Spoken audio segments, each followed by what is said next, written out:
황혼의 교통사고, 가려진 진실.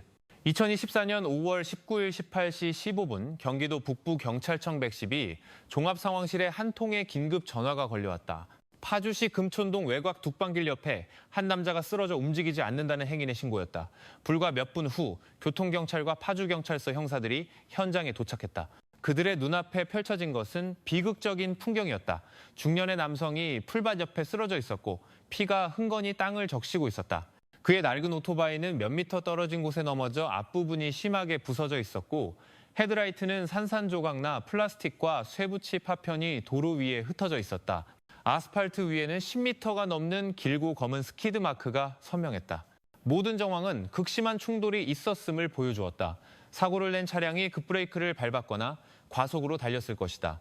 주변 주민들은 쾅하는 큰 소리를 듣고 달려나오기 직전 파란색 화물차 한 대가 쏜살같이 달려 둑방길 끝으로 사라지는 것을 보았다고 증언했다. 경찰이 도착했을 때 그 차량은 이미 흔적도 없이 사라진 후였다. 초동 수사 결과 경찰은 이 사건을 중대한 교통사고 뺑소니 사건으로 판단했다. 하지만 깨진 파편들로 어지러운 도로 위를 손전등 불빛으로 흘던 수사관들의 발걸음을 멈추게 한 무언가 석연치 않은 점이 있었다. 단순한 사고였다면 운전자는 왜 필사적으로 도망쳤을까? 그리고 도로 위의 흔적들은 왜 단순한 부주의에 의한 충돌이 아님을 암시하고 있는 것일까? 이 질문들에 대한 답은 파주시 전체를 충격에 빠뜨릴 비밀의 문을 열게 될 것이었다. 그날 밤 현장은 철저히 통제되었다.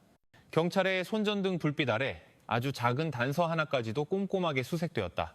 보슬비가 내려 도로를 축축하게 적시는 바람에 현장 감식은 어려움을 겪었다. 과학수사팀은 스키드마크를 측정하고 파편을 수집하며 현장 전체를 촬영하기 시작했다. 아스팔트 도로 위에는 10m가 넘는 타이어 자국이 길게 이어져 있었고 진흙과 타버린 아스팔트 흔적이 남아 있었다. 극심한 급제동의 증거였다. 몇 미터 떨어진 곳에서는 사고 차량의 헤드라이트 파편으로 추정되는 파란색 플라스틱 조각들이 다수 발견되었다. 또 다른 주목할 만한 점은 피해자의 낡은 오토바이 뒷부분이 심하게 파손되어 있었다는 것이다. 이는 뒤에서 매우 강한 힘으로 추돌당했음을 의미했다. 하지만 수사관들의 시선을 가장 끈 것은 오토바이가 넘어진 방향과 피해자의 위치가 일치하지 않는다는 점이었다. 마치 최초 충돌 후 두 번째 충격이 있었던 것처럼 보였다. 곧 피해자의 신원이 밝혀졌다. 그는 파주시에 거주하는 65세 박민준 씨였다. 그의 품 안에서 지갑과 휴대폰은 그대로 발견되어 강도 사건의 가능성은 배제되었다. 하지만 왜 나이든 남성이 익숙한 길에서 그것도 차량 통행이 뜸한 시간에 사고를 당한 것일까? 그 의문은 수사관들의 의심을 더욱 증폭시켰다. 약 1시간 후 피해자의 가족에게 연락이 닿아 현장에 도착했다. 바로 박 씨의 딸인 박수진 씨였다. 충격에 빠진 그녀는 흐느끼며 말했다. 오늘 오후에 아버지가 제 전 남편인 김진우 씨의 공장에 가서 단판을 짓겠다고 하셨어요. 계속 빚을 갚지 않으니 더는 가만히 있을 수 없다고. 이 정보는 즉시 수사 기록에 추가되었다. 경기 북부경찰청 형사과 강력팀의 베테랑 수사관인 최민호 총경이 현장에 도착해 수사를 지휘했다. 그는 페인트 조각을 분석하고 헤드라이트 파편을 대조하며 사건 당일 주변 지역을 운행한 모든 파란색 화물차를 전수조사하라고 지시했다. 초기 단서들이 모이면서 사고의 윤곽이 점차 뚜렷해지기 시작했다. 흔적들은 사고 차량이 크고 무거운 화물차의 가능성이 높다는 것을 시사했다. 그리고 이상한 점은 스키드마크가 충돌 지점에서 끝나지 않고 몇 미터 더 이어진 것이었다. 마치 차량이 멈췄다가 다시 가속해서 달아난 듯했다. 그것은 더 이상 의심이 아니었다. 최민호 총경의 깊은 생각에 잠긴 눈빛 속에서 이것이 단순한 사고가 아닐 수도 있다는 새로운 가설이 형성되고 있었다. 다음 날 아침 박민준 씨의 시신은 국립과학수사연구원으로 옮겨져 부검이 진행되었다. 모두가 이 사건을 운전자의 부주의나 과속으로 인한 중대 교통사고로 생각했다. 하지만 부검 결과는 수사팀 전체를 침묵에 빠뜨렸다.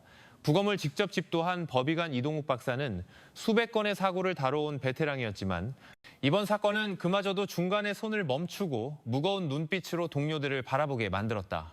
피해자의 몸에는 강한 충격으로 인한 전형적인 외상들이 다수 있었다. 사고의 흔적과 일치했다. 그러나 등골을 서늘하게 만드는 비정상적인 단서가 하나 있었다. 피해자의 가슴과 등 부분에 두 개의 타이어 자국이 명확하게 그리고 우연이라고 보기에는 너무나도 완벽하게 평행으로 겹쳐져 있었다. 이는 바퀴가 같은 위치를 최소 2번 이상 지나갔을 때만 가능한 일이었다. 다시 말해 사고 차량이 후진하여 고의로 한 번 더 쳤다는 의미였다. 이는 실수가 아닌 명백한 살인의 의도를 보여주는 행위였다. 법의관들은 타이어 자국의 방향이 피해자가 넘어진 방향과 반대라는 점도 발견했다. 이는 첫 번째 충돌 후 운전자가 차를 멈추고 방향을 바꿔 고의로 피해자를 다시 덮쳐 살아남지 못하도록 확인 사살했으리라는 가설을 더욱 뒷받침했다. 보고를 들은 수사 책임자 최민호 총경은 한동안 말이 없었다. 그는 현장 사진과 부검 감정서를 번갈아 보며 긴장된 눈빛으로 천천히 말했다. 단순 사고라면 누구도 차를 돌려 이런 짓을 하진 않아. 법의학적 소견은 사건의 본질을 완전히 바꿔놓았다. 이것은 더 이상 단순 교통사고가 아니라 교묘하게 위장된 고의적 살인 사건이었다. 즉시 최 총경은 사건 전체를 중요 강력사건으로 전환하라고 지시했다. 경기 북부경찰청 형사과 강력팀과 파주경찰서 수사팀이 공조하는 특별수사팀이 꾸려졌다. 회의실의 공기는 무겁게 가라앉았다. 이제 그들은 뺑소니 운전자가 아닌 자신의 범죄를 사고로 위장할 만큼 치밀하고 냉혹한 살인범을 쫓고 있다는 것을 모두가 깨달았다. 새로운 질문들이 제기되기 시작했다. 누가 박민준 씨의 죽음을 원했을까? 그리고 범인은 왜 다른 방법이 아닌 교통사고로 위장하는 방식을 택했을까? 명백해 보였던 사건은 이제 소름 끼치도록 복잡한 미스터리로 변해갔다. 부검 결과가 고의적 살인으로 판명된 직후 경기 북부경찰청은 특별수사팀을 구성했다. 지휘 책임은 복잡한 사건에서 신중함과 날카로운 직관으로 유명한 베테랑 수사관 최민호 총경에게 맡겨졌다. 그날 밤 즉시 긴급회의가 소집되었다. 타이어 자국, 파란색 페인트 조각, 스키드 마크, 그리고 특히 피해자 가족의 진술까지 모든 단서가 테이블 위에 올랐다. 박 씨의 딸 박수진 씨의 진술서가 낭독되자 회의실은 침묵에 휩싸였다. 수진 씨에 따르면 그날 오후 아버지는 그녀의 전 남편인 김진우 씨의 철공소에 가서 마지막으로 확실하게 이야기를 하겠다고 말했다. 이유는 진우가 이혼 후 수진 씨에게 갚아야 할 5천만 원에 가까운 빚 때문이었다. 수진 씨가 여러 번 찾아가 독촉했지만 진우는 항상 미루기만 했다. 이번에는 딸을 아끼는 아버지가 직접 나서서 빚을 갚으라고 요구하기로 결심했던 것이다. 하지만 그는 집으로 돌아오지 못했다. 그 이야기는 모든 의심을 피해자와 깊은 갈등 관계에 있었던 김진우에게로 향하게 했다. 수사관의 관점에서 그것은 가장 명확한 동기였다. 채무 갈등, 그리고 압박감에서 비롯된 증오. 최 총경은 신중하게 김진우의 신상과 5월 19일 당일의 행적을 철저히 확인하라고 지시했다. 한 수사팀이 그의 공장이 있는 파주시 다른 동네로 파견되어 정보를 수집했다. 공장 직원들은 그날 오후 박 씨가 실제로 진우를 찾아왔었다고 증언했다. 두 사람의 목소리가 꽤 컸고 마치 말다툼을 하는 것 같았다고 했다. 그 후 박 씨는 낡은 오토바이를 타고 떠났고 진우는 얼굴이 붉어진 채 분을 사귀지 못하는 표정으로 공장에 남아 있었다. 오후 5시가 조금 넘어 진우는 공장을 나섰지만 아무도 그가 어디로 갔는지는 알지 못했다. 그 증언들은 최 총경으로 하여금 만약 이것이 계획된 살인이라면 동기와 기회를 모두 가진 유일한 인물은 김진우일 수밖에 없다는 확신을 갖게 했다. 그날 밤 수사팀은 김진우를 제일 용의자로 특정했다. 다음 날 새벽 소환장이 발부되었다. 그러나 모두를 놀라게 한 것은 소식을 접한 진우가 전혀 두려워하거나 피하는 기색이 없었다는 점이다. 그는 태연하게 경찰서에 출두했고 얼굴은 차가웠으며 목소리는 의심스러울 정도로 침착했다. 그의 첫 마디는 이것이었다. 찾아오실 줄 알았습니다. 하지만 저는 아무 짓도 하지 않았습니다. 그날 오후 저는 임진강 근처에 납품하러 갔습니다. GPS 기록도 있고 증인도 확실합니다. 그의 태연함에 수사팀 전체가 순간 당황했다. 그가 미리 진술과 증거를 준비해 둔 것일까? 아니면 정말로 무고한 자의 자신감일까? 답은 아직 알 수 없었지만 그 순간 최 총경의 마음속에는 한 가지 감정이 뚜렷하게 피어올랐다. 이 남자는 결코 간단한 상대가 아니다. 사건은 이제 한때 피해자의 가족이었던 자와 박민준 씨를 위한 정의를 찾는 자들 사이에 치열한 두뇌 싸움으로 접어들기 시작했다. 다음 날 아침 김진우는 파주경찰서 조사실로 출석했다. 그는 당황하거나 회피하는 기색 없이 오히려 지나칠 정도로 자신감 있는 태연한 얼굴로 방에 들어섰다. 최민호 총경이 직접 조사를 주재했다. 그는 서둘러 신문하지 않고 부드러운 목소리로 물었다. 자, 김진우 씨. 오늘 저희가 왜 불렀는지 아십니까? 진우는 고개를 끄덕이며 천천히 답했다. 전 장인어른께서 돌아가셨기 때문이겠죠. 사고라고 들었는데 저를 의심하시는군요. 저는 관련 없습니다. 그날 오후 내내 임진강 근처 공장에 납품하러 가 있었습니다. 증인도 있고 GPS 기록도 명확합니다. 그의 말에 조사실은 몇 초간 침묵에 잠겼다. 수사팀은 그의 회피와 변명을 예상했지만 진우의 주도적이고 확신에 찬 태도는 모두를 놀라게 했다. 자세한 내용을 묻자 진우는 마치 외운 것을 읊듯이 명확하게 진술했다.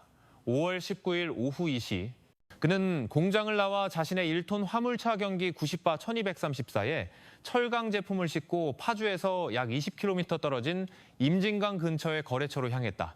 그곳에 도착해 짐을 내리고 거래 명세서에 서명을 받은 후 거래처 사람들과 저녁 식사를 했다.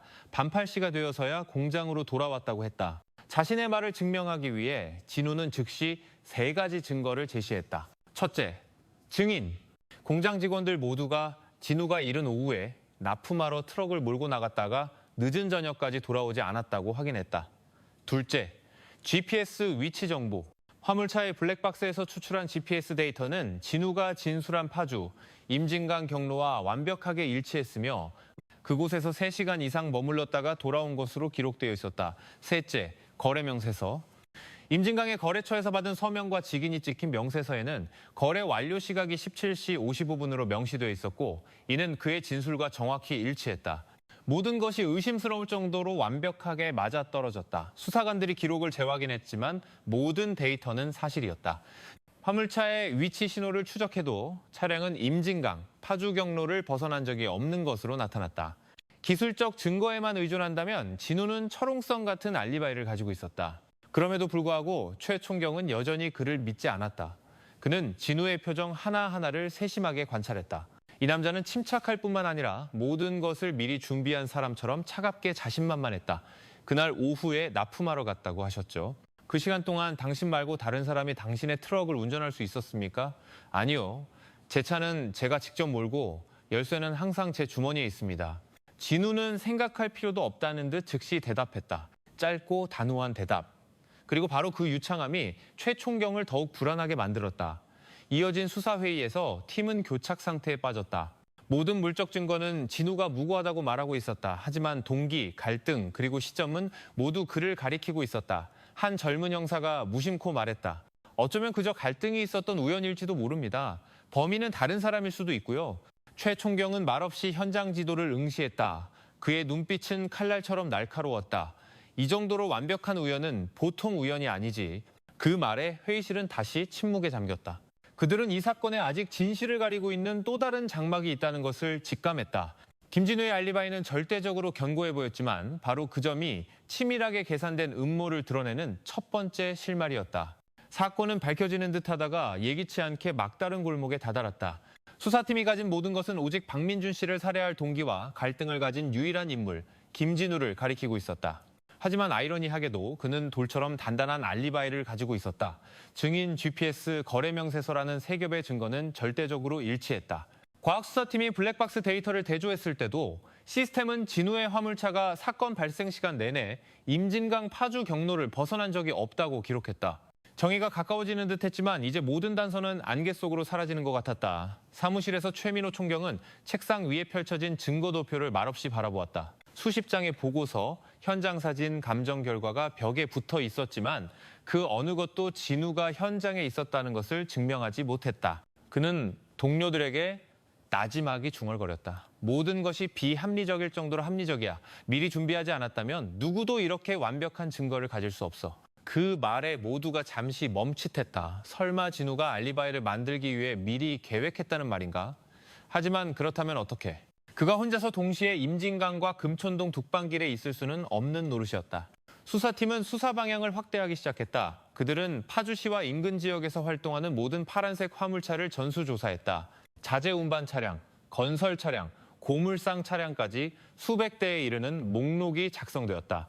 각 차량은 사건 발생 시점의 위치를 확인받아야 했다. 그 작업은 며칠 밤낮으로 이어졌다. 하지만 결과는 실망스러웠다. 현장에서 수거된 파편과 완전히 일치하는 차량은 단 한 대도 없었다. 그 사이 지역 여론은 들끓기 시작했다. 사람들은 박 씨를 동정하기도 하고 단순해 보이는 사건 앞에서 경찰이 속수무책이라며 수군거렸다. 수사팀에 가해지는 압박이 커져만 갔다. 하지만 절망적인 날들 속에서도 최 총경은 진우가 관련되어 있다는 강한 믿음을 잃지 않았다. 그것은 증거가 아닌 수백 건의 사건을 해결해온 수사관의 직감이었다. 그는 팀원들에게 말했다. 보통 사람은 전 장인이 사망했다는 소식을 들으면 최소한 충격받은 기색이라도 보일 거야. 그런데 그는 어땠지? 아무런 감정도 애도의 말 한마디도 없이 마치 완벽한 계획을 증명하려는 듯 차갑게 증거만 내놓았어. 그러나 아무리 날카로운 직감도 증거를 대체할 수는 없었고 서류상의 모든 데이터는 진우의 편이었다. 다른 방향의 수사도 성과가 없었다. 박 씨에게 원한을 품은 사람도 없었고 강도의 흔적도 없었다. 유일한 동기는 금전 갈등이었고 그 관련자는 서류상으로 무고했다. 젊은 형사들 사이에서 지친 기색이 역력했다. 일부는 추가 정보가 나올 때까지 사건을 잠정 종결하자고 제안했지만 최 총경은 단호했다. 여기서 멈출 수 없어. 무언가 감춰져 있어. 그가 미처 지우지 못한 아주 작은 단서를 찾아내야만 해. 그는 과학수사팀에 현장 주변의 모든 CCTV 시스템을 다시 한번 샅샅이 뒤져보라고 요청했다. 이전에 다른 팀들이 이미 확인하고 뚜렷한 것을 발견하지 못했지만 그것은 직감에서 비롯된 결정이었다. 그리고 바로 그 결정이 훗날 완전히 새로운 수사의 길을 열게 되었다. 하지만 그 당시 밤이 깊도록 사건 파일은 책상 위에 그대로 놓여 있었다. 노란 등불이 최 총경의 고뇌에 찬 얼굴을 비추고 있었다. 황혼의 교통사고는 단순해 보이던 사건에서 이제 그가 마주했던 가장 난해한 문제로 변해 있었다. 일주일 가까이 샅샅이 뒤졌지만 아무런 성과도 얻지 못하자 수사팀 사무실의 분위기는 무겁게 가라앉았다. 파일은 쌓여가고 수백 장의 현장 사진과 파란색 화물차 목록이 두꺼운 책자를 이뤘지만 모든 흔적은 보이지 않는 듯했다. 그러다 모든 것이 막다른 길에 다다른 것처럼 보였을 때 지역 탐문 수사팀이 보고한 작은 정보 하나가 어둠 속에서 번쩍이는 첫 번째 빗줄기 같았다. 김진우의 재산을 확인하는 과정에서 수사팀은 그가 회사 명의로 등록된 주력 화물차, 즉 GPS가 부착되어 납품에 주로 사용되던 차량 외에 또 다른 화물차 한 대를 더 소유하고 있다는 사실을 발견했다. 이 차량은 정기검사도 받지 않았고 위치 추적 장치도 없었으며 주 공장에서는 거의 보이지 않았다. 등록 서류는 진우의 먼 친척 명의로 되어 있어 초동 수사에서는 즉시 추적할 수 없었다. 더 주목할 만한 점은 이 화물차 역시 파란색이었다는 것이다. 보고를 들은 최민호 총경은 즉시 세부 사항을 확인하라고 지시했다. 수사팀이 진우가 고철이나 폐기물을 쌓아두던 공장 뒤편에 공터로 파견되었다. 그리고 예상대로 페인트가 군데군데 벗겨진 낡은 화물차 한 대가 방수포에 덮인 채 구석에 있었다. 차량은 오랫동안 방치된 흔적이 역력했다. 타이어에는 흙먼지가 가득했고 앞범퍼에는 깊은 흠집이 있었으며 한쪽 헤드라이트는 깨져 있었다. 그 모습을 본 모두는 숨을 죽였다. 깨진 헤드라이트의 형태와 벗겨진 페인트 색상이 사건 현장에서 수거된 파편과 거의 완벽하게 일치했기 때문이다. 과학수사팀이 신속하게 페인트 샘플을 채취하고 흠집을 측정하여 이전의 법의학 데이터와 비교했다. 임시 감정 결과 페인트 조각들은 98% 일치하는 것으로 나타났다.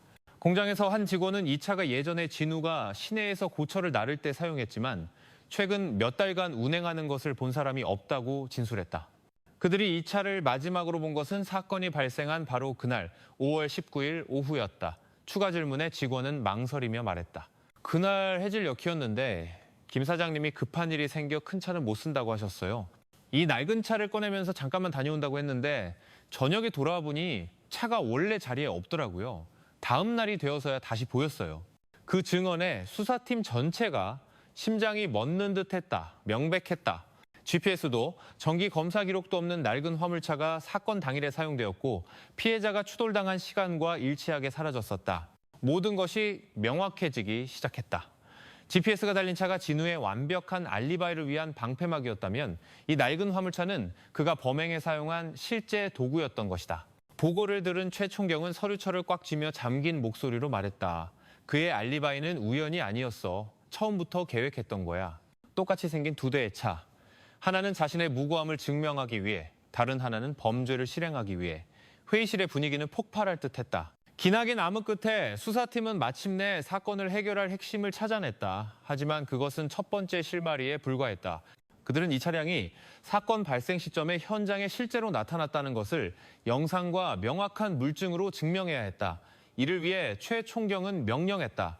금촌동 둑방길 주변의 모든 CCTV를 다시 확인해 시간대별로 모든 각도에서 희미한 차량 그림자 하나라도 놓치지 마. 그 명령은 즉시 하달되었다. 아무도 몰랐다.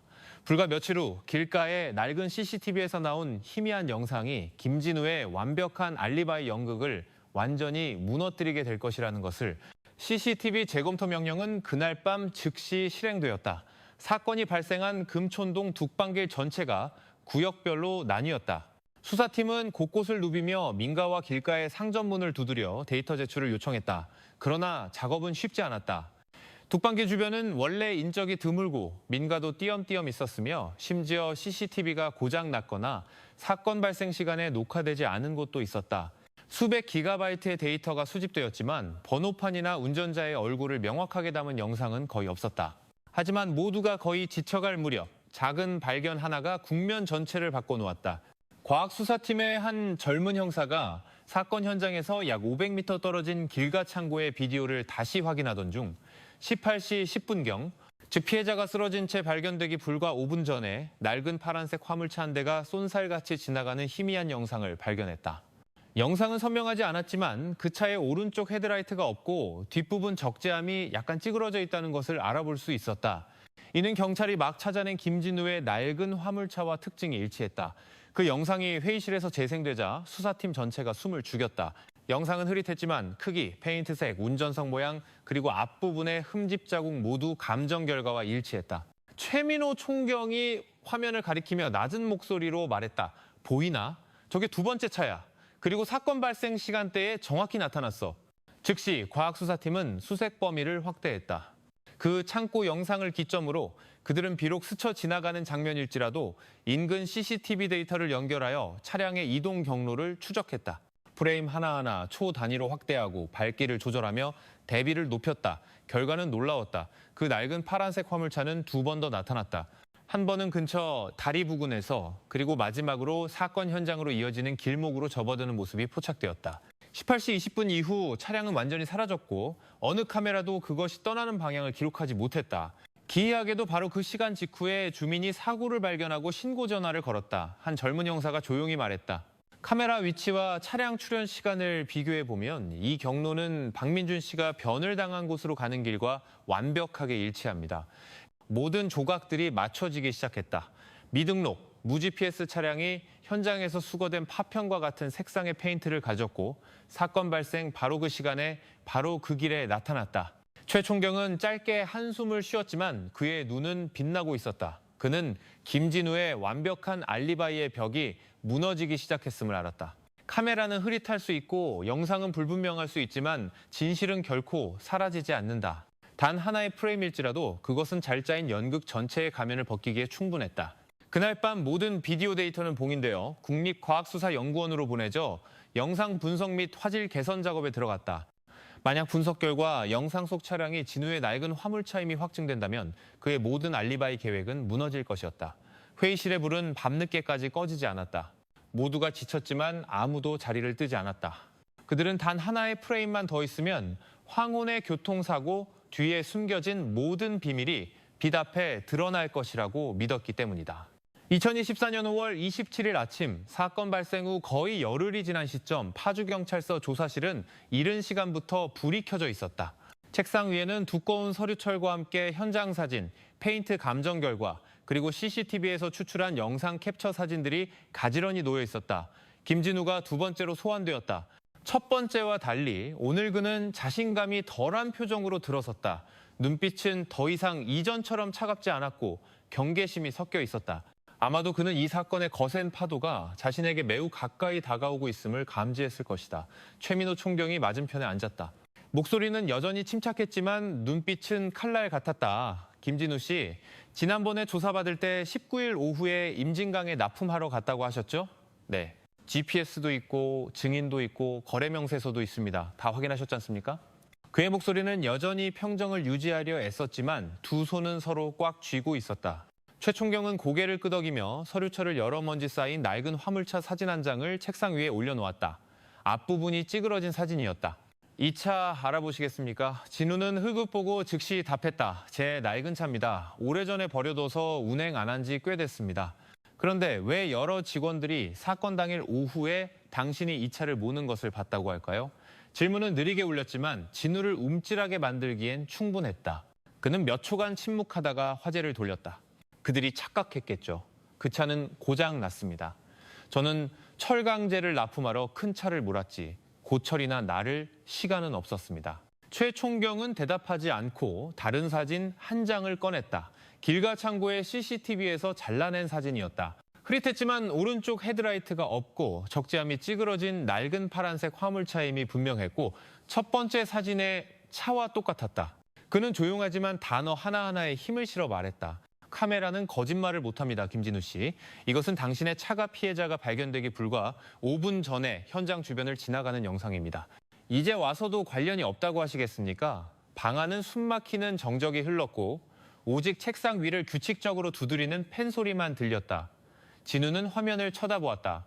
그의 얼굴은 순간 창백해졌다가 이내 옅은 미소를 지었다. 이렇게 흐릿한 영상으로 그게 제 차라고 확신하십니까? 저는 아니라고 봅니다. 그는 억지로 미소를 지으려 했지만 입술은 미세하게 떨리고 있었다. 그 대답은 베테랑 수사관들의 눈을 속일 수 없었다. 최 총경은 침착하게 그의 앞에 현장의 페인트 조각과 낡은 차의 페인트가 98% 일치한다는 감정 결과를 추가로 놓았다. 만약 우연이라면 이건 세상에서 가장 드문 우연 중 하나일 겁니다, 김진우 씨. 진우는 입술을 꽉 깨물고 침묵했다. 1분, 2분이 지났다. 방 전체가 극도의 긴장감에 휩싸였다. 최 총경은 조용히 일어나 조사실 책상 주위를 돌며 말했다. 목소리는 여전히 차분했지만 날카로웠다. 아십니까? 이 사건은 단순한 교통사고가 아닙니다. 당신의 전 장인어른은 차에 2번 치였습니다. 2번이요, 김진우 씨. 차가 후진해서 그분이를 한 번 더 덮치고 지나갔습니다. 이것에 대해 어떻게 설명하시겠습니까? 이번에는 진우가 더 이상 웃을 수 없었다. 그의 눈빛은 초점을 잃기 시작했고 두 손은 꽉 쥐었으며 이마에는 땀이 송골송골 맺혔다. 그는 한숨을 쉬며 버티려 했다. 저는 모릅니다. 맹세 후 제가 한 짓이 아닙니다. 누군가 제 차를 빌려갔을 수도 있습니다. 최 총경은 말을 끊지 않고 조용히 다시 앉아 마지막 서류 한 장을 그의 앞으로 밀었다. 그것은 진우가 자랑스럽게 제시했던 알리바이 증거, 즉 큰 화물차의 GPS 이동 경로 기록이었다. 하지만 그 아래에는 과학수사팀이 상세하게 시간을 표시해둔 표가 있었다. 오후 2시에 공장을 나갔다고 했죠? 네, 좋습니다. 당신의 GPS 달린 차는 실제로 2시에 공장을 나갔습니다. 하지만 시스템은 임진강에 도착한 시각을 15시 12분으로 기록하고 있습니다. 이 말은 당신이 직접 운전한 게 아니라 다른 사람이 운전했다는 뜻입니다. 진우는 고개를 번쩍 들었다. 눈이 커졌다. 말도 안 돼. 부인할 필요 없습니다. 공장 직원들은 그날 오후 당신이 사무실 문을 잠그고 오토바이를 타고 어딘가로 가는 걸 봤다고 했습니다. 당신은 날이 어두워진 후에야 돌아왔고요. 그날 납품하러 차를 몰았던 사람은 바로 당신의 사촌 동생, 예전에 조수로 일했던 그 친구입니다. 그가 이미 모든 걸 자백했습니다. 그 말들은 비수처럼 진우의 심리에 꽂혔다. 그의 얼굴은 점차 창백해졌고 입술은 떨리며 더 이상 말을 잇지 못했다. 당신은 다른 사람에게 당신 차를 임진강으로 몰게 해서 알리바이를 만들었어. 그동안 당신은 파주로 돌아와 GPS가 없는 낡은 화물차를 타고 범죄를 저지른 거지. 제가 맞습니까? 그 질문에는 대답이 없었다. 진우는 고개를 푹 숙였다. 손은 옷자락을 하얗게 될 때까지 꽉 쥐었다. 최 총경은 그를 보며 목소리는 부드러워졌지만 강철처럼 단호했다. 당신이 똑똑하다고 생각했겠지만 잊은 게 있어. 범죄는 결코 완벽할 수 없다는 걸. 페인트 자국, 타이어 흔적, 카메라, 증인들의 진술, 모든 것이 단 한 사람, 바로 당신을 가리키고 있어. 더 이상 평정을 유지할 수 없었던 진우는 벌떡 일어나 책상을 내리치며 소리쳤다. 당신들은 몰라. 난 그를 죽일 생각은 없었어. 그냥 겁만 주려고 했어. 그가 겁먹고 더 이상 나를 압박하지 않게 하려고 했을 뿐이라고. 하지만 그 말이 터져나오는 순간 방 안의 모든 것이 얼어붙었다. 그는 방금 자신의 행동을 무심코 인정해버린 것이었다. 최 총경은 여전히 조용히 앉아 있었다. 그의 눈빛은 깊어졌고 목소리는 나지막했다. 사람을 향해 차를 돌진하는 방식으로 겁을 준다고? 진우는 할 말을 잃었다. 몇 초 후 흐느낌이 터져나왔고 이내 진우는 고개를 떨구고 두 손으로 얼굴을 감쌌다. 며칠간의 태연한 척이 무너지고 처음으로 터져나온 울음이었다. 그는 혼란 속에서 모든 것을 자백했다. 5월 19일 오후 공장에서 박 씨와 다툰 후 그는 모욕감과 막다른 길에 몰린 기분을 느꼈다. 분노 속에서 그는 박 씨에게 본때를 보여주겠다는 생각을 했다. 그는 즉시 사촌 동생에게 큰 화물차를 몰고 임진강으로 가라고 지시했다. 알리바이를 만들고 수사를 교란하기 위해서였다. 그리고 자신은 택시를 타고 파주로 돌아와 낡은 화물차를 숨겨둔 옛 공장으로 가서 시동을 걸고 금촌동 북방길로 향했다. 18시경 그는 한적한 길에서 오토바이를 타고 가는 박 씨를 발견했다. 이성을 잃은 순간 그는 가속 페달을 힘껏 밟아전 장인을 향해 돌진했다.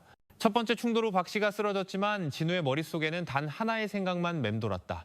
저 사람이 살아나면 나는 절대로 빠져나갈 수 없어. 그리고 그는 차를 후진해 한 번 더 쳤다. 단호하고 차갑고 끝까지 잔인한 행동이었다. 그 후 그는 도망쳐 차를 공장 구석에 숨기고 방수포를 덮은 뒤 조용히 임진강으로 돌아가 GPS가 달린 차를 넘겨받아 집으로 돌아왔다. 머릿속으로 계산했던 완벽한 알리바이 연극을 완성한 것이다. 거기까지 이야기했을 때 그의 목소리는 메었다. 빠져나갈 수 없다는 걸 알았어요.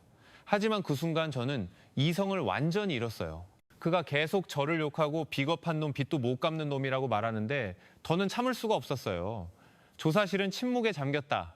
최총경은 조용히 서류철을 덮으며 천천히 말했다. 분노가 살인의 이유가 될 수는 없어. 당신의 전 장인어른은 그저 자신의 딸을 위해 공정함을 되찾고 싶었을 뿐이야. 진우는 고개를 푹 숙였다. 눈물이 차가운 바닥으로 떨어졌다. 그는 자신이 공들여 쌓아 올린 연극이 완전히 무너졌음을 알았다. 다른 형사가 조서에 기록하며 목소리가 미세하게 떨렸다. 거의 열흘간의 추적 끝에 사건은 자백을 받아냈다. 범인은 바로 피해자의 전 사위였던 김진우였다. 두뇌 싸움은 극적인 대결이 아닌 진실 앞에서 한 인간이 무너지는 것으로 끝났다. 김진우는 그날 바로 형사 입건되어 구속되었다. 조사실 문이 닫히고 그 뒤로 피로와 회한이 섞인 무거운 한숨이 남았다. 수사관들의 눈에 매번 사건이 종결될 때마다 그것은 단지 성공이 아니라 하나의 비극이기 때문이다. 한 사람은 죽고 한 사람은 감옥에 가고 그 뒤에는 산산조각 난 가족과 결코 아물지 않을 상처가 남는다. 2025년 5월 초 의정부 지방법원 파주법원은 사람들로 가득 찼다. 모두가 이른 시간부터 자리를 잡았다. 호기심 때문이기도 했지만 한때는 온순하고 성실해 보였던 김진우가 파주시를 떠들썩하게 한 사건의 범인이라는 사실을 아직도 믿을 수 없었기 때문이다. 피고인석에 앉은 진우는 조용히 고개를 숙이고 있었다. 죄를 자백한 날부터 그는 더 이상 말을 하지 않았다. 얼굴에는 더 이상 오만한 기색 없이 피로, 후회, 그리고 두려움만이 남아 있었다. 단정했던 머리는 헝클어졌고 눈은 퀭했으며 얼굴은 수척했다. 불과 몇 달의 구치소 생활 동안 그는 10년은 늙어 보였다. 방청석에는 피해자의 딸 박수진 씨가 조용히 앉아 눈물을 그치지 못했다. 그녀의 손에는 아버지 박민준 씨의 사진이 들려 있었다. 평생을 오토바이 수리일에 바치며 한 푼 두 푼 모아 딸을 키웠던 온화한 아버지의 사진이었다.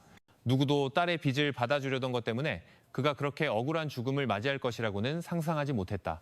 재판장이 공소 사실을 낭독하기 시작하자 법정 안의 공기는 거의 굳어버리는 듯했다.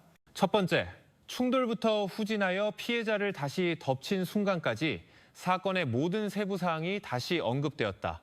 듣는 사람 모두를 소름 돋게 하는 냉혹한 행동들이었다. 검사가 일어서서 단호하지만 마지막 부분에서는 목이 메는 목소리로 말했다.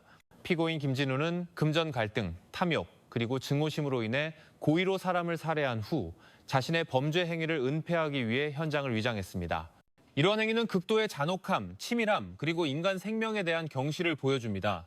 재판부에 법정 최고형을 선고해 주실 것을 요청합니다. 그 순간 진우의 몸이 미세하게 떨렸다. 그는 고개를 들어 주위를 둘러보았고 그의 시선은 수진 씨가 앉아있는 곳에 멈췄다. 한때 부부였고 행복한 가정을 약속했던 두 사람. 이제 그들은 법정을 사이에 두고 서로를 바라볼 뿐이었다. 한 사람은 아버지를 잃었고 한 사람은 인간성을 잃었다. 최후 진술 기회가 주어지자 진우는 일어서서 쉬어버린 목소리로 말했다. 더 이상 변명할 것이 없습니다. 제 죄가 용서받을 수 없다는 것을 압니다. 단지 수진 씨가 가능하다면 저를 용서해 주길 바랄 뿐입니다. 저는 단지 몇 천만 원과 눈먼 증오심 때문에 모든 것을 잃었습니다.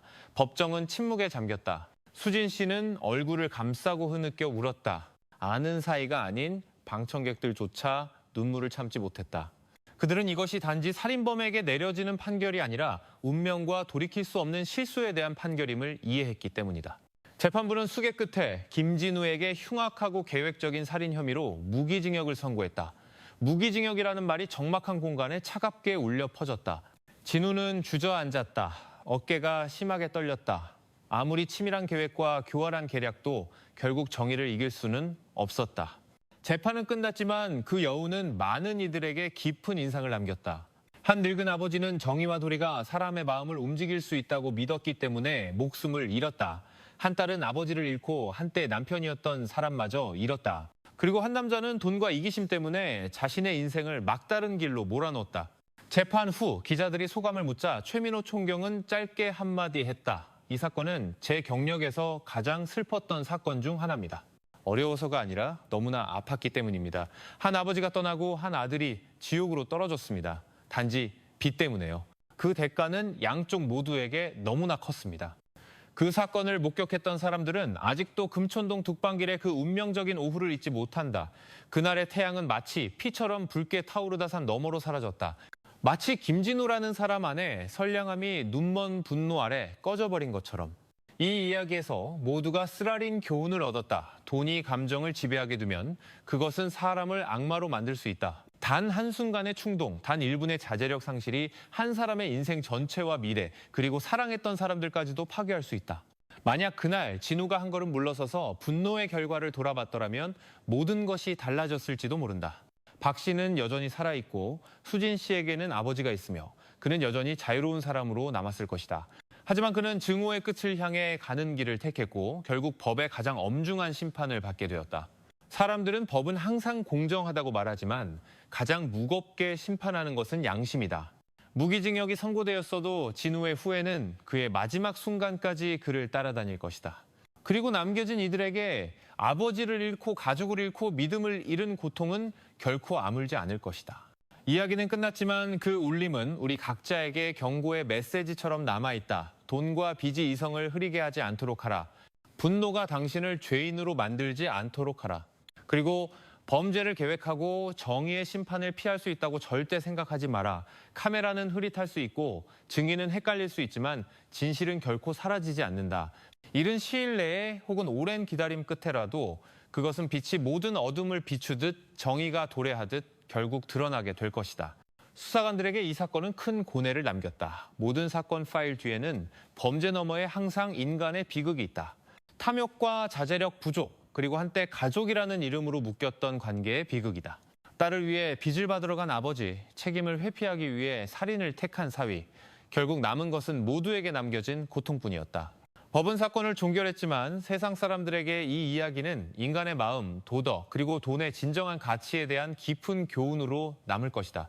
땀과 눈물로 번 돈은 우리를 더 나은 삶으로 이끌지만 이성을 지배하고 탐욕을 조종하는 돈은 사람을 괴물로 만들 수 있다. 그리고 때로는 한순간의 충동에 대한 대가가 바로 목숨 전체일 수 있다. 황혼의 교통사고 사건이 끝나고 정의는 실현되었다. 하지만 그 판결 뒤에는 우리 모두를 위한 메시지가 남아있다. 이 치열한 세상 속에서 인간성과 평정심을 잃지 않도록 하라.